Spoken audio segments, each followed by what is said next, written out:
صباح الخير او مساء الخير على حسب ما بتشوفوني. اهلا بيكم في قناة يوميات عقلية.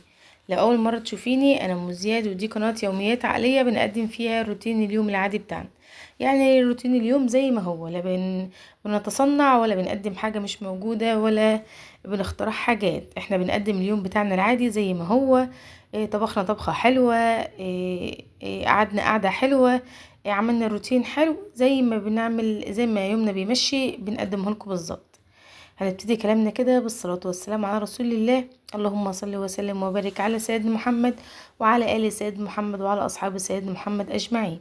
النهاردة هنعمل ايه؟ النهاردة هنعمل حاجة حلوة زي ما انتم شايفين كده. مكوناتها فواكه، أي فواكه عندك، وكريم كراميل ولبن وبسكوت. قبل اي حاجة، الوصفة ديت وصفة نادية السيد يا ولاد. نادية السيد كل شوية تخترع لنا اختراعات واحنا بنمشي وراها. وزي ما قلت لكم وزي ما عودتكم قبل كده، اللي متابعيني عارفين ان انا لما بجرب حاجة ما بجربهاش لوحدي، لا بجربها واصورها لكم عشان انتوا كمان تتشجعوا وتجربوها، واقول لكم هي حلوة قد ايه. قبل اي حاجة، اي فواكه بقى عندك هاتيها، ومش شرط يكون كمية فواكه. لو عندك موز بس ينفع، لو عندك تفاح بس ينفع، اي حاجة. انا بقى يا ولاد بعمل ايه؟ هقول لكم الاول الخطوات عشان ما تتوهوش مني. الاول كريم كراميل ده انا جايبه العبوتين اللي هما 2 في 1. تمام. وحطيت لهم كيلو ونص لبن، او لو انت عايزه تقللي قللي مفيش مشكله، او 5 كوبايات لبن. بصي قولي 5 كوبايات عشان يطلع معاك متماسك وجميل. خلينا 5 كوبايات لبن.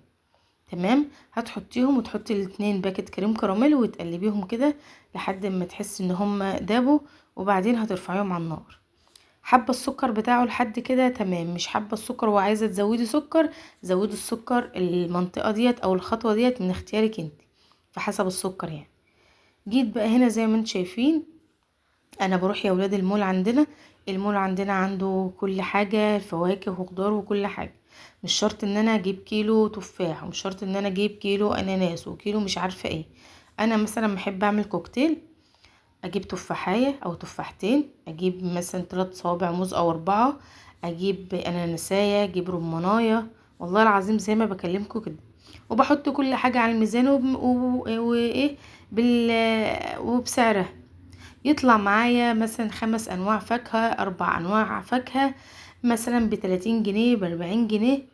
ده بدل ما اجيب فاكهة كلها على بعضها، او كيلو من ده وكيلو من ده، عشان بس اعمل حاجة مشكلة زي ما انتم شايفين بالفواكه كده. دي حاجة من الحاجات اللي انا بعملها، فحبيت ان انا اقول لكم عليه. تمام. وكان عندي بسكوت.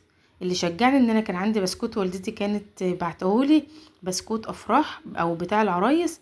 فاللي شجعني كمان عليه ان موجود البسكوت ده، يعني مش هشتري بسكوت ولا حاجة. والبسكوت لازم يكون سادة يا ولاد. بسكوت فيري بقى عادي، اي بسكوت من اللي هو السادة بتاع الشاي. هتحط كل الخضار، خضار ايه، هتحط كل الفاكهة زي ما انت شايفة كده.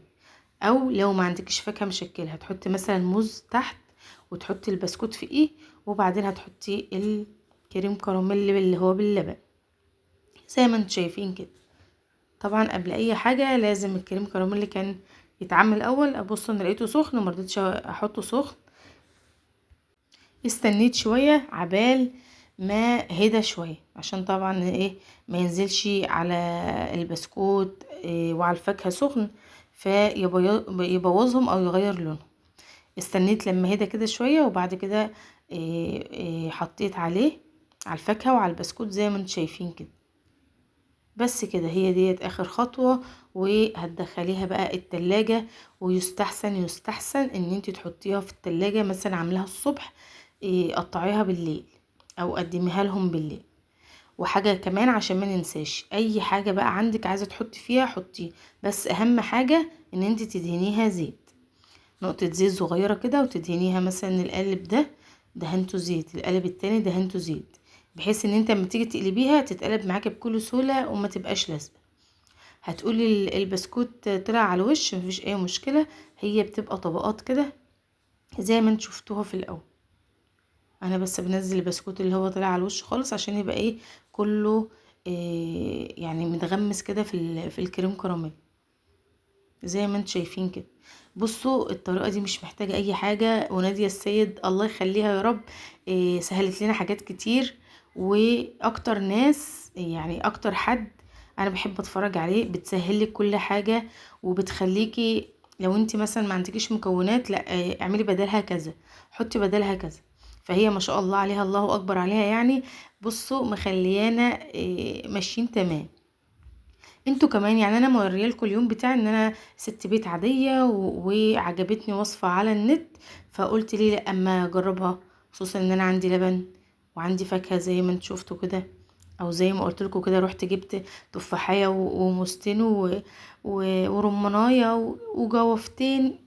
يعني مش شرط ان انا عشان اعمل الحركه دي او الوصفه دي ان انا اجيب كميه فاكهه كبيره او اجيب كيلوات. لا خالص، احنا عندنا الدنيا متسهله يعني مفيش مشكله. شايفين بقى الحلاوة والجمال. وطبعا الصوص اللي هو بيجي مع الكريم كراميل حطيته في الاخر زي ما انتم شايفين كده. وبعدين بتقطعيها وتدي للولاد وبألف هنا وشفا. كمان لو عندك اطباق صغيرة وعايزة تعملي فيه كل واحد الطبق بتاعه لوحده، هيبقى اسهل واحسن كتير. يا رب الوصفة النهاردة تكون عجبتكم، وما تنسوش تتفرجوا عليها عندي وعند الشيف الأصلية، الشيف نادية السيد صاحبة الوصفة الأصلية. انا يا اولاد بحب ادي لكل واحد حقه، مش طالعه اكذب عليكم واقول لكم شوفوا بقى انا اخترعت ايه وشوفوا بقى انا عملت ايه. لا طبعا انا طبعا انا كنت بعمل الكوكتيل ده وبحط عليه عصير مانجا وكمان بحط كريم شانتيه من فوق وكده. خلاص ده الكوكتيل بتاعي. بس انا لما شفت الوصفه دي قلت لازم اجربها. تمام. وزي ما قلت لكم عشان ما تقطعش منكم كده، عاملاها بالليل قطعيها الصبح، عاملاها الصبح قطعها بالليل.